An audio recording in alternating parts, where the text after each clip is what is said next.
अस्सलामुअलैकुम दोस्तों, ये हमारी बायोलॉजी की सीरीज़ की चौथी वीडियो है जिसमें हम मुख्तलिफ बायोलॉजिकल सिस्टम्स के बारे में बात करेंगे। इनमें डाइजेस्टिव सिस्टम है, रेस्पिरेटरी सिस्टम है, ब्लड सर्कुलेटरी सिस्टम है, लिम्फेटिक सिस्टम है, एक्सक्रीटरी सिस्टम है, रिप्रोडक्टिव सिस्टम है और नर्वस सिस्टम है। तो सबसे पहले डाइजेस्टिव सिस्टम के बारे में बात करते हैं। इसकी कुल लंबाई जो है ये 30 फीट होती है, यानी 6 फीट का बंदा होता है और उसके अंदर 30 फीट का डाइजेस्टिव सिस्टम काम कर रहा होता है। जो ये नाली जो हलक से खुराक लेके पेट की तरफ, स्टमक की तरफ जाती है, इसको इसोफेगस कहा जाता है। इसकी लंबाई 9 इंच होती है तकरीबन। उसके बाद जो स्टमक है, इसकी लंबाई 12 इंच और चौड़ाई 4 इंच की होती है। यहाँ पे खाना जो है वो तकरीबन 4 घंटे तक रहता है। और यहाँ पे कलेजी जो है या लिवर जो है ये इसके साथ लगा हुआ होता है, जो खुराक के अंदर से जो वाइटामिन्स वगैरह होती हैं उनको वहाँ से निकाल के ये खून के अंदर शामिल करते हैं और इस तरीके से ये जिस्म के मुख्तलिफ़ हिस्सों तक वाइटामिन्स वगैरह पहुँचाते हैं। ये लिवर का काम होता है। यहाँ से पेट से जो है खाना, जो खुराक होती है, वो निकल के स्मॉल इंटेस्टाइन्स की तरफ जाती है। वहाँ स्मॉल इंटेस्टाइन में ये तकरीबन 10 घंटे तक रहती है। फिर ये लार्ज इंटेस्टाइन की तरफ चली जाती है। वहाँ पे 24 घंटे तक ये खुराक रहती है और फिर यह पखाने की शक्ल में जिस्म से बाहर आ जाती है।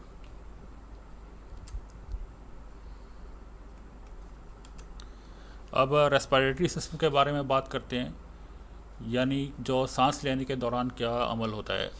तो इसमें जो हम सांस लेते हैं, ये इसमें ऑक्सीजन की मकदार तकरीबन 20.9% होती है, यानी कि जो हवा में ऑक्सीजन की मकदार है वो इंस्पायरेशन में हम अंदर लेते हैं। तो ये ऑक्सीजन यहाँ से जब अंदर अंदर जाती है तो यहाँ पे जिस नाली के ज़रिए जाती है उसको ब्रॉन्ची कहते हैं। ये नाली जो है ये इसको फेफड़ों तक लेके जाती है। फेफड़ों में ये नाली मज़ीद कई छोटी छोटी नालियों में तकसीम हो जाती है जिन्हें ब्रॉन्चियोल्स कहा जाता है। और यहाँ से जो है ये ऑक्सीजन खून के अंदर फेफड़ा जो है उसको शामिल कर देता है और ये वो जिस्म के मुख्तलिफ़ हिस्सों से होते हुए जो जिस्म में कार्बन होता है उसको अपने साथ लेती हुई उसका कार्बन डाइऑक्साइड बनाती हुई फेफड़े के अंदर ये वापस आती है ऑक्सीजन। और फिर वो कार्बन डाइऑक्साइड जो है वो हम उसको एक्सपायरेशन के ज़रिए जिस्म से बाहर निकाल देते हैं। तो इंस्पायरेशन के अंदर ये 20.9% ऑक्सीजन होती है, तो और एक्सपायरेशन के अंदर भी 16% ऑक्सीजन होती है, यानी कि जो 5% ऑक्सीजन है वो कार्बन के साथ मिलकर कार्बन डाइऑक्साइड बनाती है। तो इस तरह से एक्सपायरेशन में 5.04% कार्बन डाइऑक्साइड होती है जो हवा हम नाक से बाहर निकालते हैं। जो इसका रेशो है, हम तकरीबन 18 मरतबा सांस लेते हैं 1 मिनट में। और इस दौरान दिल जो है वो तकरीबन 72 टाइम्स जो है वो हार्ट बीट होती है, दिल धड़कता है 72 टाइम्स पर मिनट। तो इस तरह से जो रेशियो ऑफ रेस्पिरेशन और हार्ट बीट है वो 1:4 की है। जबकि न्यू बॉर्न बेबी जो नौमौलूद बच्चा होता है उसकी रेस्पिरेशन की मकदार तादाद जो है वो ज़्यादा होती है, वो तकरीबन 40 टाइम्स पर मिनट होती है। अब ब्लड सर्कुलेटरी सिस्टम के ऊपर बात करते हैं। इसमें ऑक्सीजन जो है ये लंग्स के ज़रिए जिस्म के मुख्तलिफ़ हिस्सों की तरफ जाता है और डाइजेस्टिव फूड यानी खुराक के अंदर जो वाइटामिन्स वगैरह होती हैं वो उनको लिवर अलहदा करके उनको खून में शामिल करते हैं। तो वो जो वाइटामिन्स होते हैं उनको जिस्म के मुख्तलिफ़ हिस्सों तक लेके जाते हैं। इसके अलावा हार्मोन्स जो है ये भी खून के ज़रिए ग्लैंड से ये लेता है और जिस्म के मुख्तलिफ़ हिस्सों तक पहुंचाता है। तो ये 3 काम जो है ये ब्लड सर्कुलेशन के थ्रू होते हैं। इसमें एक आर्टीरियल सिस्टम है और एक वीनस सिस्टम है। जो वीनस सिस्टम है ये जो जिस्म से पूरे जिस्म से जो गंदगी वगैरह खून समेटते हुए दिल की तरफ जाता है वो वीनस सिस्टम कहलाता है। और जो खून जब साफ़ होके दिल से जिस्म के मुख्तलिफ़ हिस्सों की तरफ जाता है, जो साफ़ खून जो नालियाँ लेके जाती हैं वो आर्टीरियल सिस्टम कहलाती हैं। तो ये आर्टीरियल सिस्टम जो है ये इसमें जब दिल से खून की नाली निकलती है तो ये आगे जाके 2 हिस्सों में तकसीम होती है। फिर उसकी भी आगे से मज़ीद जाके 3 ब्रांचेस निकलती हैं, वो 3 हिस्सों में तकसीम होती है, जिसमें एक कैरोटिड आर्च कहलाती है जो खून को ब्रेन्स यानी दिमाग और ज़बान की तरफ लेके जाती है। दूसरी सिस्टमेटिक आर्च कहलाती है जो स्टमक, लिवर, किडनी वगैरह की तरफ लेके जाती है खून को। और तीसरी पल्मोक्यूटेनियस आर्च कहलाती है, ये स्किन्स और लंग की तरफ खून लेके जाती है।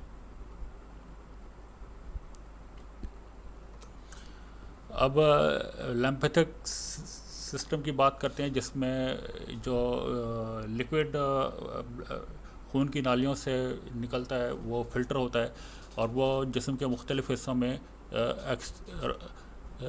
केमिकल एक्सचेंज का काम करता है। यानी जो केमिकल्स होता है जिसम में वो उसका एक्सचेंज होता है इसी लिम्फेटिक सिस्टम के तहत खून के साथ। अब एक्सक्रीटरी सिस्टम की बात करते हैं, जिसमें कि disposal of waste from body, जो जिस्म का फासिद जो हिस्से होते हैं उनको मुख्तलिफ ज़रियों से जो है वो जिस्म से बाहर निकालती है। ये एक्सक्रीटरी सिस्टम है, जिसमें यूरिन जो है वो मिसाने में यानी ब्लैडर में जमा होता है, और ये जहाँ ब्लैडर में कहाँ से आ रहा होता है, ये गुर्दों से आ रहा होता है।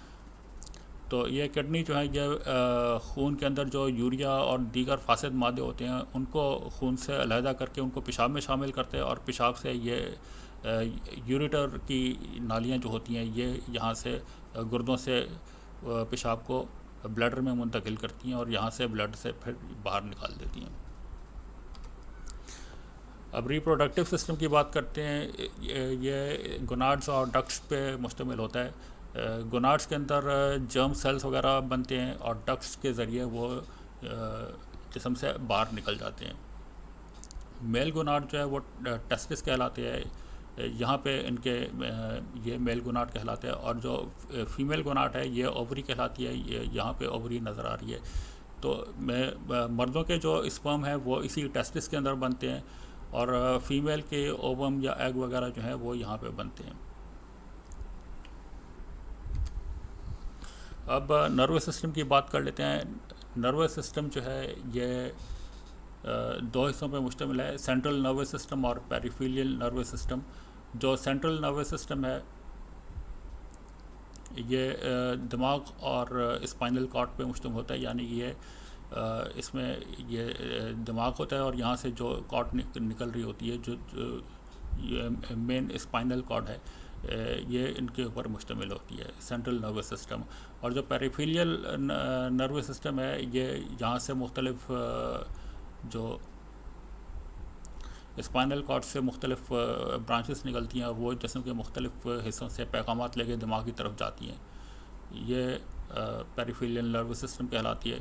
इसमें ऑल्फैक्टरी लोब्स जो है ये इसके ज़रिए से हम जो सांस लेते हैं उसके अंदर खुशबू या बदबू वगैरह महसूस होती है, वो ऑल्फैक्टरी लोब्स के ज़रिए हम महसूस करते हैं। और दूसरी जो है ये ऑप्टिक लोब, ये जो कुछ हम देख रहे होते हैं वो ऑप्टिक लोब के ज़रिए यहाँ से पैगाम जो है वो दिमाग की तरफ जाता है कि हम क्या देख रहे हैं। इसके बाद सेरिबेलम जो है ये मसल्स को और बैलेंस ऑफ बॉडी को कंट्रोल कर रही होती है। इसी तरह जो हमारी ज़बान के ऊपर बड्स वगैरह होती हैं, इनके ज़रिए हम जायका खाने का महसूस करते हैं। वो चीज़ हम इसके ज़रिए ये दिमाग हमें हमारा जो है ये महसूस करता है कि हम किस तरीके की चीज़ खा रहे हैं। तो यहाँ पे ये जो वीडियो है इसका अख्ताम कर रहे हैं। मज़ीद जो आगे बायोलॉजी के मज़ीद टॉपिक्स होंगे उनके ऊपर आगे चल के दूसरी वीडियोस में बात करेंगे।